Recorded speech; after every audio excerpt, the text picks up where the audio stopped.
بسم اللہ الرحمن الرحیم۔ ناظرین، ایک بار پھر ہم آپ کا استقبال کرتے ہیں پروگرام کیجئے سوال میں، اور ہم جواب دے رہے تھے مختلف سوالوں کا، اور انیس حیدر صاحب نے نیو یارک سے چند سوال کیے تھے، تقریباً 3، اور ان تینوں سوالوں کے جواب ہم آپ کی خدمت میں دینے چلے ہیں۔ ایک سوال یہ تھا کہ کوثر سے کیا مراد ہے؟ کوثر عربی میں خیر کثیر کو کہا جاتا ہے۔ اس سے کیا مراد ہے؟ بعض مفسرین نے کہا کہ اس سے مراد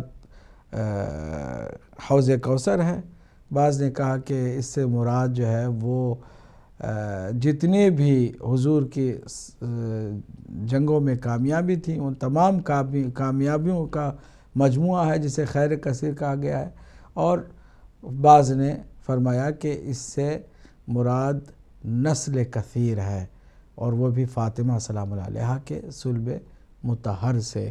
اور جو آخری تفسیر ہے وہ زیادہ صحیح اس لیے ہے کہ اسی سورہ کے ابتر میں اس کا بالکل مد مقابل مفہوم واضح کرتا ہے۔ خود لفظ ابتر کوثر کو واضح کر دیتا ہے کہ کوثر سے کیا مراد۔ ہم نے بے شک آپ کو کوثر عطا کیا، اور آپ نماز شکرانہ بجا لائیں اور بڑی قربانی دیں کہ بے شک آپ کا دشمن ابتر ہوگا، یعنی آپ کے دشمن نے آپ کو بے اولاد ہونے کا طعنہ دیا، ہم ان کی نسل کو منقطع کرتے ہیں دشمنوں کی، اور آپ کی نسل کو آباد کر دیتے ہیں۔ کوثر سے مراد نسل کثیر ہے، سیدہ فاطمہ الزہرا سلام اللہ علیہا جس کی مرکز اور محور ہیں۔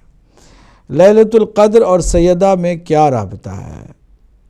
لیلۃ القدر بھی بڑی عظیم حرمت والی رات ہے، شہزادی بھی حرمت والی رات ہے۔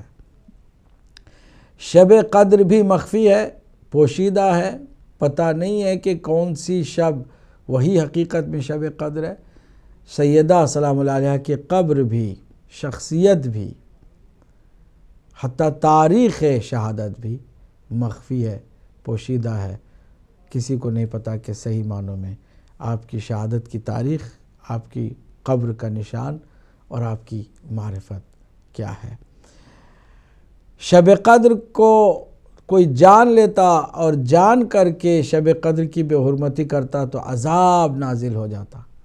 اسی طرح اگر سیدہ کی عظمت کو، جلالت کو، حرمت کو جان لے اور جان کر کے سیدہ کی شان میں بے حرمتی کرے، بے احترامی کرے، تو عذاب کا آنا بھی ضروری ہے۔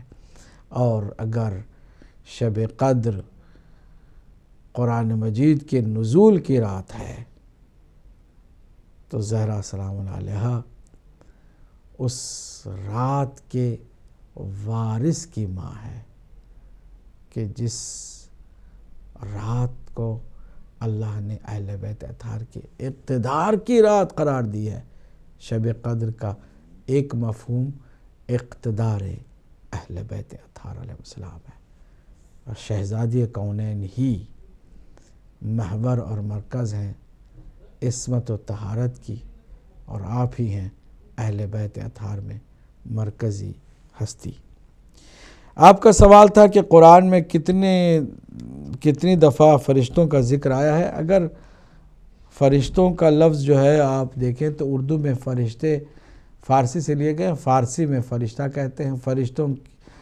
فرشتگان جو ہے فارسی کی جمع ہے، اور فرشتے کی جمع فارسی میں، لیکن اس کو عربی میں ملائکہ کہتے ہیں۔ فرشتوں کو عربی میں ملائکہ کہتے ہیں، اور قرآن مجید میں 86 دفعہ 86 ٹائمز ملائکہ ریپیٹ ہوا ہے، ذکر اس کا آیا ہے۔ سید جعفر حمدانی صاحب نے سلو سے بہت اہم درد دل کیا ہے کہ کیا ہماری ذمہ داری نہیں بنتی ہے شام میں؟ یقیناً بنتی ہے، لیکن وہاں جو گراؤنڈ ورک ہے اس کی گراؤنڈ ریالٹی میں ہر کسی کو جانے کی اس طرح اجازت بھی نہیں دی جاتی ہے، لہٰذا جو لوگ ذمہ داری نبھا رہے ہیں میں سمجھتا ہوں کافی ہے۔ اگر آپ عالم تشیع کی مجموعی طور پر بات کرنا چاہیں تو عالم تشیع کی لگاتار ترقی و تعالی اور کامیابی ہی ہے کہ جو دشمن کو بوکھلائے ہوئے ہے اور دشمن بوکھلا کر وار پہ وار کرنے کی کوشش کرتا ہے۔ آج اگر ملینز آف ریال اور ملینز آف ڈالرز خرچ کیے جاتے ہیں شیعیت کے چہرے کو مسخ کرنے کے لیے، تو اس لیے ہے کہ دنیا میں مذہب اہل بیت تیزی سے پھیل رہا ہے، چاہے مصر ہو، یمن ہو، چاہے وہ شام ہو، عراق ہو یا پھر پاکستان ہو۔ پاکستان کے حالات پر بھی آپ نے گفتگو کی اور ہم نے درد دل کیا ہے اور کہا ہے کہ وہاں عملی اقدام کی بھی ضرورت کیا نہیں محسوس کی جاتی، یقیناً محسوس کی جاتی ہے اور کرنا چاہیے۔ ہم تو یہ کہتے ہیں کہ دفاع کا آپ کو جو فطری حق حاصل ہے اس کا بھرپور آپ استعمال کریں، اس حق کو ابھی نظر انداز نہ کریں، کیونکہ کسی اور سے امید لگانا کہ آپ کو انصاف کوئی دلائے گا، یہ سوائے خیال خام کے کچھ اور نہیں رہ گیا ہے۔ پاکستان ہو یا کسی اور جگہ پر شیعوں کا حق کوئی بھی باہر سے آپ کو نہیں دلا سکتا ہے، انصاف آپ کو نہیں مل سکتا ہے جب تک کہ آپ خود اپنے حق کے لیے کھڑے نہیں ہو جاتے ہیں۔ تو یہ یقیناً ایک ایسا واضح مفہوم ہے کہ ہم سب کو اس پر توجہ دینے کی ضرورت ہے، اور میں سمجھتا ہوں شاید اس پر توجہ دی جانے لگی بھی ہے۔ تاجدار آپا نے لندن سے ایک سجیشن دیا ہے کہ امام بارگاہوں میں مدرسوں کو بھی قائم کیا جائے۔ ان کے علم میں اضافے کے لیے عرض کروں کہ تقریباً ہمارے دورے کے مطابق جہاں جہاں بھی مسجد ہے یا امام بارگاہ ہے مذہب اہل بیت اطہار کے فالوورز کی، وہاں کوئی نہ کوئی مدرسے کا بھی سلسلہ ہے۔ صرف استانبول میں نہیں ہے بلکہ ہر جگہ تقریباً مدرسوں کا بھی وجود ہے۔ اگر ان کے علم میں اضافہ کرنا ہو تو میں کر دوں کہ یہ موجود ہے، ان کی سجیشن بہت اچھی ہے، لیکن اس پر عمل بھی باقاعدہ کیا جا رہا ہے۔ اگر کچھ جگہوں پہ کمزور ہیں مدرسے تو ان کو مضبوط کرنے کی البتہ ضرورت ہے، ورنہ یقیناً مدرسوں کا سلسلہ بھی جاری ہے۔ سید مقصود الحسن صاحب عابدی حیدرآباد دکن سے ہم ان کا شکریہ بجا لانا چاہیں گے، کیونکہ انہوں نے گزشتہ دنوں ہدایت ٹی وی کے نام کچھ رقم بھی بھیجی ہے۔ اللہ ان کی اس کوشش کو اپنی بارگاہ میں قبول فرمائے، ان کی جملہ مشکلات اور پریشانی کو دور فرمائے اور ان کو دنیا اور آخرت میں کامیابی عطا فرمائے۔ حیدرآباد دکن انڈیا سے آپ نے سوال کیا کوثر سے متعلق کہ کیا ان شانئک هو الابتر کا مطلب ہم یہ جان لیں کہ جو اولاد والے نہیں ہیں وہ یقیناً دشمن ہے؟ ایسا نہیں ہے، بلکہ اس کا الٹا ہے۔ جو دشمن ہیں وہ اولاد صالح سے محروم ہیں۔ اولاد کا فزیکل منقطع ہونا بھی اسے ثابت نہیں ہے، اس سے یہ کہ شجرے کو قابل فخر نہیں قرار دیا اللہ نے۔ زہرہ اطہر کے دشمنوں کے شجرے کو قابل فخر نہیں بتایا ہے، ذلیل و خوار کر کے چھوڑ دیا کہ وہ اپنے آبا و اجداد کے نام بھی یاد نہیں کرتے ہیں، نہ اس پر فخر کر سکتے ہیں۔ یہ ان کا صحیح مفہوم ہے۔ دشمن کو بے اولاد کیا ہے، نہ کہ بے اولاد کو اہل بیت کا دشمن بنایا ہے۔ یہ دو الگ الگ باتیں ہیں۔ کیا جن کے پاس اولاد نہیں ہے وہ نعوذ باللہ دشمن ہے؟ نہیں، ایسا نہیں ہے۔ ہرگز اللہ کسی کو اولاد نہیں دیتا ہے تو اس کی بہت ساری اور نعمتوں سے وہ نوازتا ہے جس کا ہمیں علم نہیں ہے۔ اگرچہ اولاد ایک بہت بڑی نعمت ہے، اولاد کا نہ ہونا بھی تھوڑی بہت محرومیت ہے، لیکن اس کا دشمنی سے کوئی تعلق نہیں ہے کہ دشمن اہل بیت کی اولاد جو ہے وہ صالح نہیں ہوگی۔ اس کا مطلب یہ نہیں ہے کہ جو محب اہل بیت ہیں اگر ان میں سے کسی کو اولاد نہیں ہوئی تو نعوذ باللہ ہم بھی اس کو دشمن اہل بیت سمجھیں، نہیں، ہرگز ایسا کوئی مفہوم اس سے نہیں نکلتا ہے۔ محسن صاحب ملٹن کین سے انہوں نے سوال کیا کہ کہیں سے انہوں نے سنا کہ ایک حضور کی زوجہ بھی تھیں قطیبہ نام کی۔ قطیبہ نام کی زوجہ جو ہے وہ بتائی جاتی ہیں تاریخ میں اس کا ذکر ہے، اور خاص کر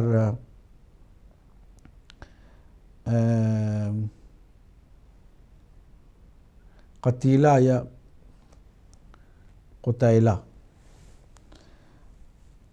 آپ کی خدمت میں عرض کروں کہ قتیلہ بنت قیس الکندی، اس کے بارے میں کتاب ہے الاستیعاب فی معرفت الاصحاب ابن عبد بر کی. ابن عبد بر اہل سنت کے بہت مشہور علماء رجال میں سے ایک شخص ہیں، جن کی کتاب ہے الاستیعاب فی معرفت الاصحاب، صحابہ کرام کی معرفت کے بارے میں کہ کون کیا تھا، کون سا صحابی کیسے تھا.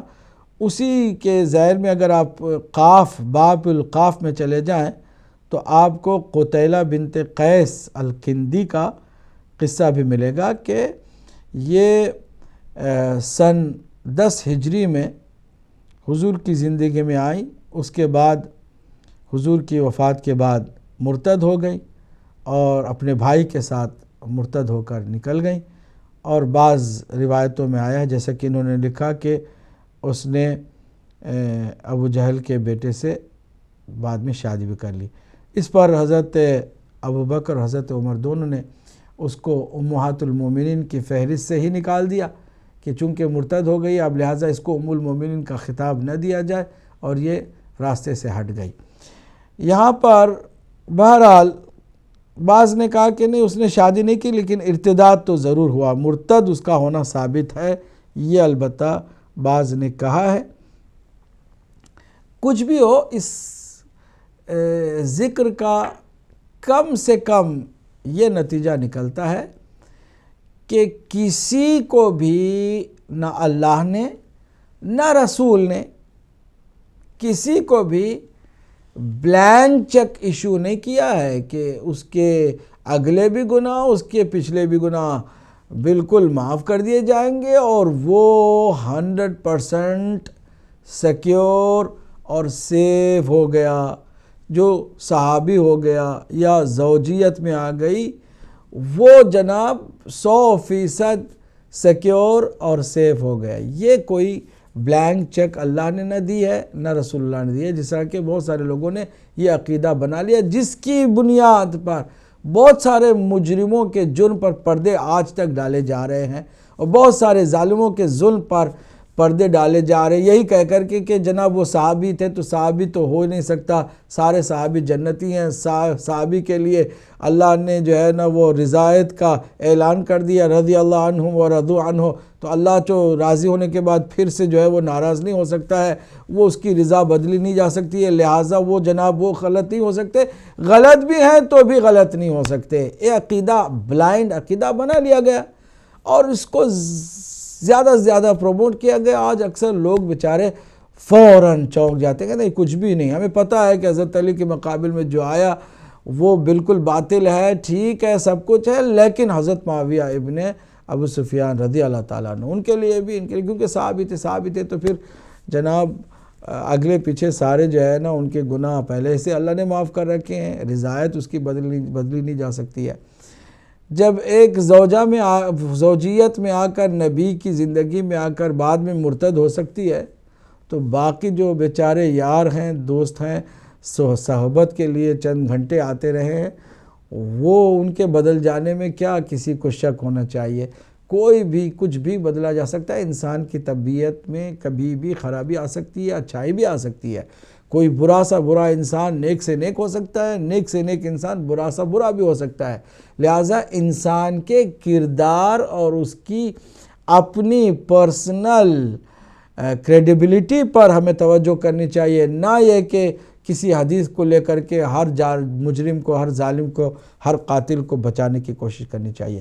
تو یہی ایک حقیقت ہے جو ہدایت ٹی وی سے بار بار بتائی جاتی ہے. اکثر لوگوں کی پٹیاں کھل گئی ہیں، مزید آنکھوں پر پٹیاں موجود ہیں، آہستہ آہستہ کھلیں گی اور حقیقت ظاہر ہوگی. یہ نہ صحابی ہونا 100% بلینک چیک اللہ اور اس کے رسول سے حاصل کرنے کے مترادف ہے، نہ زوجہ ہونا نبی کی یہ مکمل گناہوں سے نجات کا واحد ذریعہ ہو سکتا ہے؟ نہیں، انسان کے اپنے کردار کے مطابق ہے، اس کے اعمال کے مطابق ہے، اچھے ہوں تو ٹھیک ہے، نہیں تو نہیں ٹھیک ہے، چاہے کوئی بھی کچھ بھی کہہ لے، جو برا ہوگا وہ برائی ہوگا، جو مجرم ہوگا وہ مجرم ہی ہوگا، جو قاتل ہوگا وہ قاتل ہی ہوگا، جو ظالم ہوگا وہ ظالم ہوگا، اور جو نیک اور متقی ہوگا وہ نیک اور متقی ہوگا۔ اب یہ چاہے صحابہ ہوں چاہے ازواج ہوں، قرآن مجید میں کیا یہ آیتیں موجود نہیں ہیں کہ اللہ نے فرمایا اے اللہ کی نبی کی بیویوں تم عام عورتوں کی طرح نہیں ہو، تم اگر ایک نیکی کرو گی تو 10 گنا اس کا ثواب تمہیں ملے گا، عام لوگوں سے زیادہ ملے گا، اسی طرح تم اگر ایک برائی کرو گی تو اس کا بھی اسی طرح سے دوہرا تمہیں عذاب ملے گا۔ یہ نہیں ہے کہ خالی نیکی ہی نیکی ہو گئی چونکہ اللہ کے نبی کی بیوی بن گئی، نہیں، تو تمہارے لیے تو سخت احکام ہے۔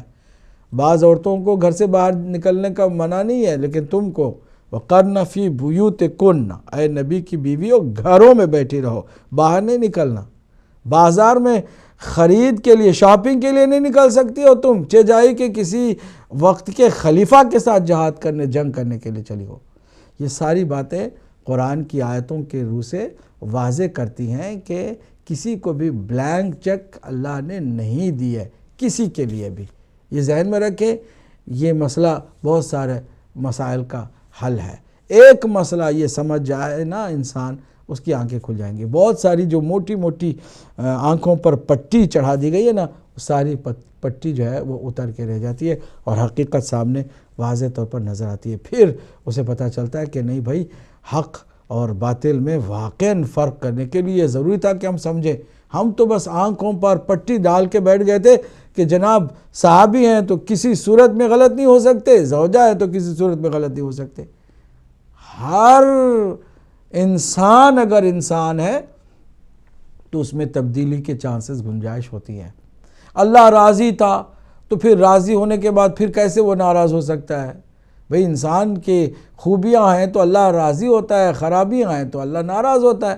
آج میں اچھا کام کروں اللہ خوش ہوتا ہے، کل میں برا کام کروں تو اللہ مجھ سے ناراض ہوتا ہے۔ اس کا مطلب نہیں کہ آج مجھ سے خوش ہوا ہے تو اس کا مطلب قیامت تک میں جو کچھ کرتا رہوں وہ خوش رہے گا۔ یہ کیسی ہم نے سوچ بنا لی ہے؟ تو پھر اللہ کی رضا نہیں بدل سکتی، بدلی نہیں جا سکتی۔ کیوں نہیں بدلی جا سکتی؟ وہ تو ہمارے اپنے کردار پر اس نے ڈیپینڈ کر دیا ہے نا اپنی بات کو۔ اللہ نے کبھی یہ نہیں کہا کہ 100% میں کسی کو سرٹیفکیٹ دیتا ہوں، کسی کے لیے ایسی کوئی بات نہیں ہے۔ صرف معصوم ہستیوں کے لیے جن کو اللہ نے واقعاً عصمت کے درجے پر فائز کیا ہے، ان کو بھی اللہ نے یہ نہیں کہا کہ تم بھی جو ہے نا ادھر ادھر کرو تو اللہ تم کو معاف کر دے گا۔ نہیں، ترک اولا کو بھی کتنا اللہ نے مواخذہ کیا ہے، پکڑا ہے۔ انبیاء علیہ السلام کی بھی ترک اولا کو بھی پکڑا ہے۔ اب ذرا دیکھیے، اس پر توجہ کرنے کی ضرورت ہے کہ ذرا غور کریں کہ حضرت باری تعالیٰ اللہ سبحانہ وتعالیٰ نے اگر ابلیس کو جنوں سے اٹھا کر فرشتوں کے صف میں شامل کیا تھا تو کس بنیاد پہ کیا تھا؟ اس کی عبادت اور اس کی خوبیاں، اس کی لگاتار ذکر خدا کی کیفیت، اللہ سبحانہ وتعالیٰ نے اس کو وہ مقام عطا کیا۔ پھر اسی ابلیس کو جب اس نے ایک نافرمانی کی، فرشتوں کے صف سے نکال کر کے اس کو پھر ملعون بنا دیا۔ آپ یہ کیسے کہہ سکتے ہیں کہ بھئی اللہ راضی تھا تو بھی اس کی رضا نہیں بدلی جا سکتی ہے؟ تو پھر کیا راضی نہیں تھا جب اللہ نے اس کو فرشتوں کی صف میں شامل کیا تھا؟ فرشتوں کی صف میں شامل کیا تھا، وہ راضی تھا کہ نہیں تھا؟ راضی تھا، بالکل راضی تھا، اسی لیے تو اس نے شامل کیا۔ اور کیا اب جو نکال رہا ہے کہ ناراض ہو کر نکال رہا ہے یا راضی ہو کر نکال رہا ہے؟ ناراض ہو کر نکال رہا ہے۔ پہلے کیوں لا کر کے بٹھایا تھا؟ اس لیے کہ اس کی خوبیاں تھیں اور اس کی عبادت تھی، اس کا ذکر تھا۔ اب کیوں پھینک دیا؟ اس لیے کہ اس نے نافرمانی کی، ایک نافرمانی کی، صدیوں کی عبادت ضائع ہو گئی۔ لہذا معیار یہ نہ کوئی بنا لے کہ اگر صحابی ہے تو 100% اس کا آگے پیچھے کچھ بھی ہو جائے وہ بالکل ٹھیک غلط نہیں ہو سکتا ہے، اور اگر زوجہ ہے تو وہ غلط نہیں ہو سکتی ہے۔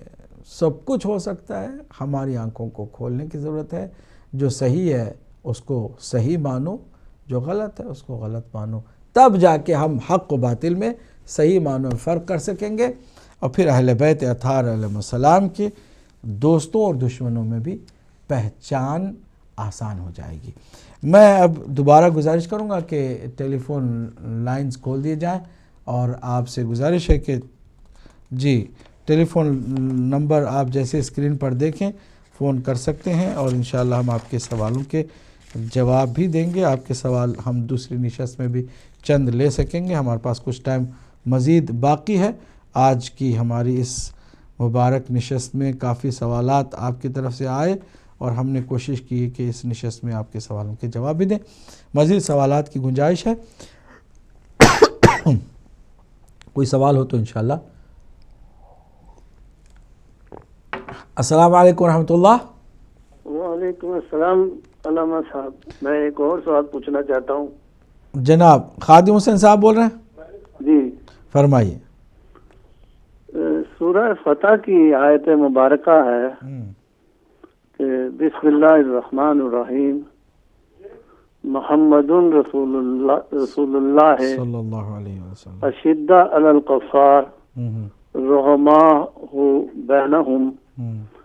تو اس میں اللہ تعالیٰ کا ارشاد ہے کہ محمد اور اس کے ساتھی جو ہیں وہ کفار پر بڑے سخت ہیں، رحماء بینہم، اور آپس میں بڑے رحم دل ہیں، بہت ہمدرد ہیں۔ لیکن علامہ صاحب جب ہم تاریخ کو دیکھتے ہیں تو ہمیں پتہ چلتا ہے کہ مصطفی عبداللہ ابن مسعود کو جلایا گیا، اور اس کی بیک بون جو ہے جس کو سپائن کہتے ہیں، سپائن بون کو توڑا گیا، اور اسی سے اس کی وفات ہو گئی۔ اور اسی طرح جناب حضرت ابو ذر غفاری رضی اللہ تعالیٰ عنہ کو اتنی اذیتیں دے کر شام بھیجا گیا، شام سے پھر مدینہ اذیتوں کے ساتھ، اور پھر اس کو روضہ میں، اور وہیں ان کی رحلت ہوتی ہے، اور کوئی جنازہ پڑھانے والا وہاں موجود نہیں جب تک کہ ان کی بیٹی نے انتظار کیا۔